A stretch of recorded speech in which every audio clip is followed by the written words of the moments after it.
Health Watch is presented by UMass Memorial Healthcare. Here, caring for you.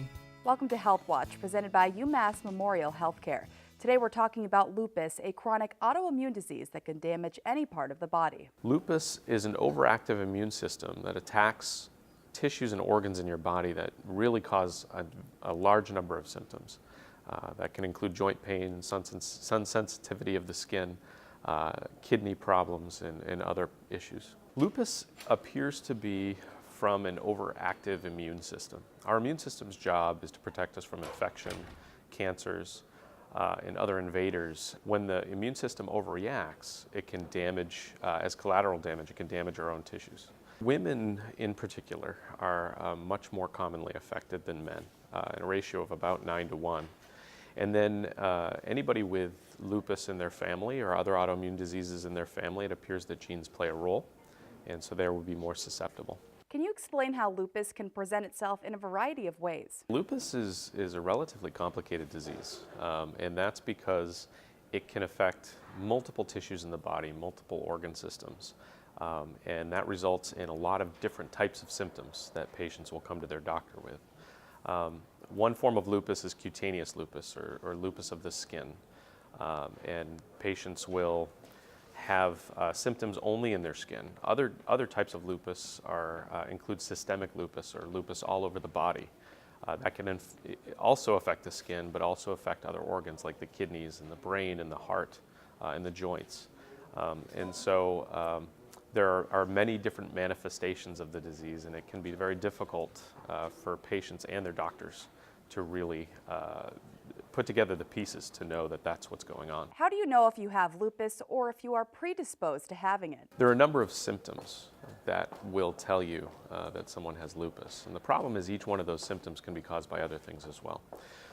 So some examples include sun sensitivity, going outside, the sun burning the skin very easily, quickly, causing rashes. That would be one of the first things people notice when they have lupus. In addition to the sun sensitivity of the skin, there are joint pains, kidney problems, anemia, low blood counts, seizures, and when a patient comes in complaining of multiple things like that, the doctor has to think of lupus.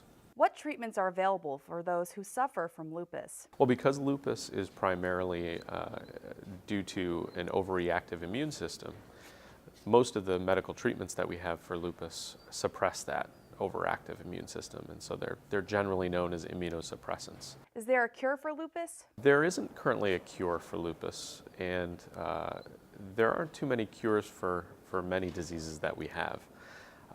It's difficult to reset that immune system permanently in a patient without harming them. But the drugs that we do have work for as long as they're being taken, and so we can take away the symptoms, we can make people better, but a cure is a big ask. Why does lupus go undiagnosed? Lupus is under-recognized, I think, because it is so difficult to diagnose, and we have concerns that patients may go undiagnosed for a long period if their doctor's not thinking about lupus, or they're not thinking to bring up all of the symptoms that they're suffering from. And so education is really important, both for the patients and the doctors, to be able to understand what it takes to diagnose the disease and to think of it.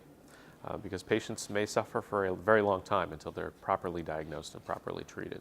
Tell us about a symposium you have coming up. Symposium is on April 6th. We're calling it Lupus Day, and it is not only for patients but also physicians to come and become educated.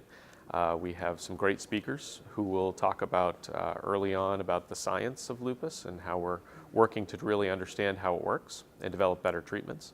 And then also education for patients, how to live with lupus, how to recognize it, and then also education for physicians to recognize the symptoms and make the diagnosis and know how to treat the disease.